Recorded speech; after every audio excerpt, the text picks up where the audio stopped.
Good evening. This is All India Radio Kohima. I'm Jonas Yantan with Evening News.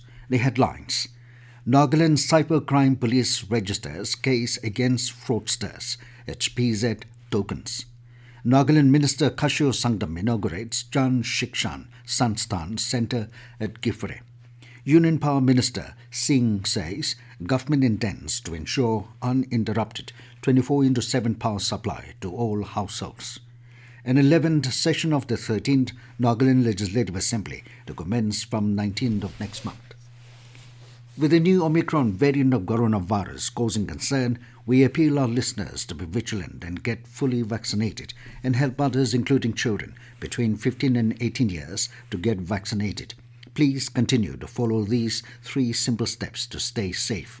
Wear a face mask, maintain 6 feet for social distancing, focus on hand and face hygiene. For any COVID-related information or guidance, contact National Helpline numbers 011-2397-8046 and 1075 and State Helpline number 1800345-0019. And now the news in detail. Nagaland State Cyber Crime Police Station, based on a written complaint via Information Technology Act, has registered a case against unknown accused persons on allegation of fraudsters going by the name HPZ Tokens. In a release, the Cyber Crime Police Station today said that the fraudsters going by the name HPZ Tokens have duped thousands of people throughout India, amounting to crores of rupees. The modus operandi of the scammers is to first lure the victims to invest in the company on the pretext of doubling their investment by an app called HPZ Token. The scam in Nagaland started in June last year, and by August, the fraudsters stopped the payments and the website is not accessible. In this, the police asked the public to volunteer and share information, if any, with regard to the said company to the mobile number 8413-980-982. I repeat, 8413-980-982. Nagaland Minister for Soil and Water Conservation and Geology and Mining, V. Kashiho Sangtam, yesterday inaugurated Jan Shikshan Sansthan JSS Centre at Kiphire. Speaking at a program, Kashiho said through the JSS program, dropout students can avail free vocational training. He urged the trainees not only to acquire the diploma certificate but to gain knowledge so as to set up one's own business for self-employment. He encouraged the dropout students to spread information about the program in the rural areas. Chairman JSSK Board of Management Pankaj Kumar said that JSS' main objective is to provide free vocational training to the dropout students and help them create new opportunities. He said that JSS will be opened at Pungro and Seochum very soon and also in rural areas. Union Minister for Power, New and Renewable Energy, R.K. Singh, has said that the government intends to ensure uninterrupted 24/7 power supply to all households.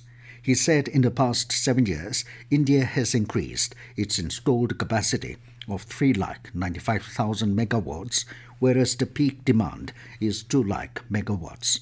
Interacting in a program organized by his ministry in New Delhi, Singh said, India now has an integrated national grid.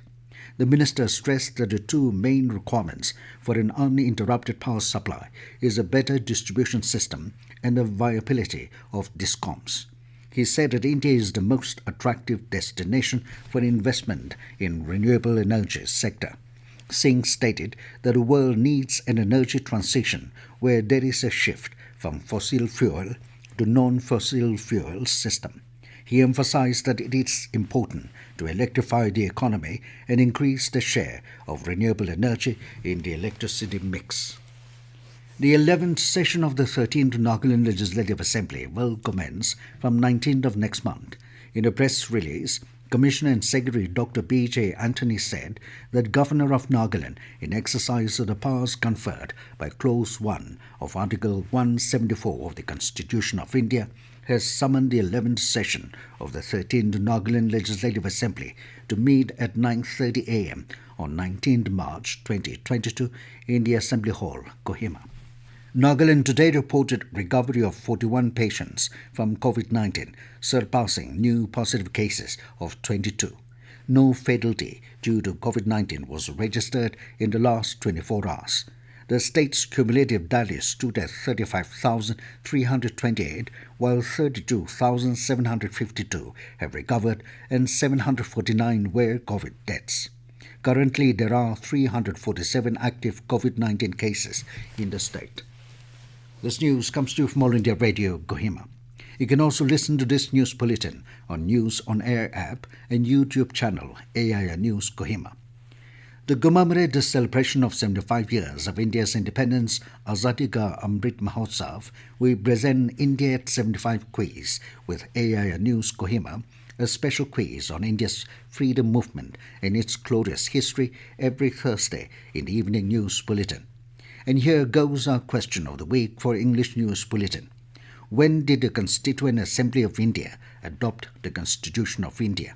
I repeat, when did the Constituent Assembly of India adopt the Constitution of India?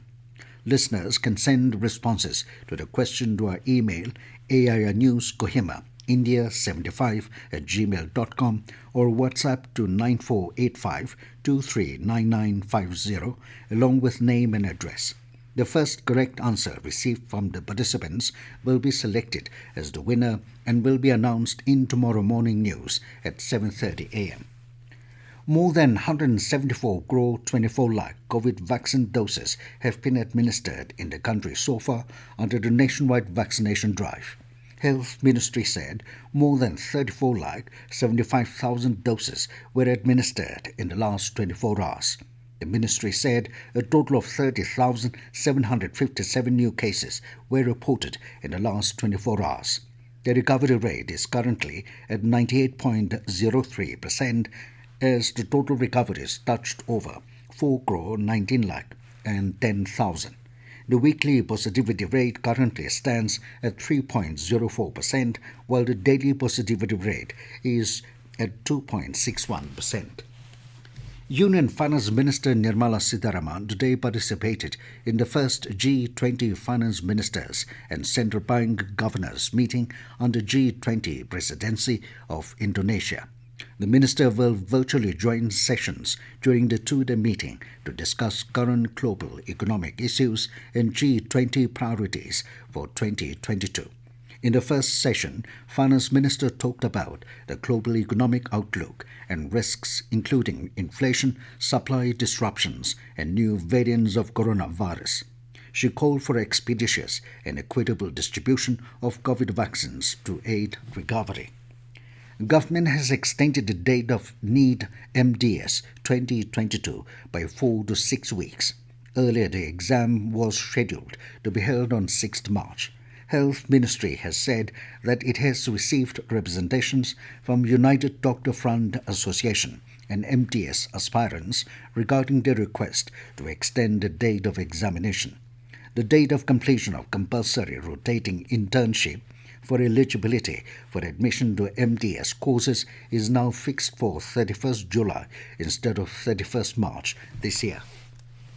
Prime Minister Narendra Modi will dedicate to the nation 2 additional railway lines connecting Thane and Diva tomorrow via video conferencing.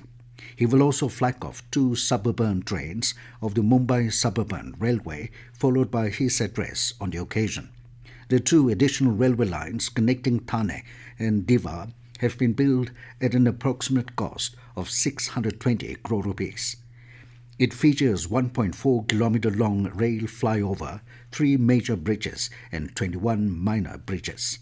These lines will enable the introduction of 36 new suburban trains in the city.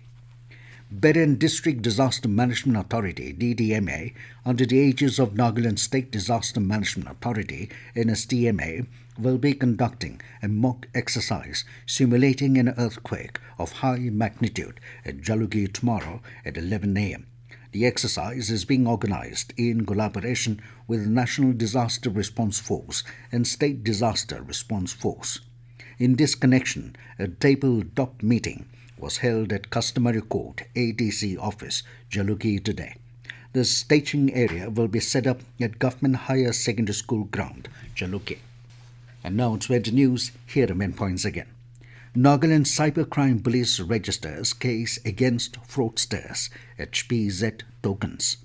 Nagaland Minister Kashiho Sangtam inaugurates Jan Shikshan Sansthan Centre at Kiphire. Union Power Minister Singh says government intends to ensure uninterrupted 24/7 power supply to all households. An 11th session of the 13th Nagaland Legislative Assembly to commence from 19th of next month. That is all we have in this evening news bulletin. Good night.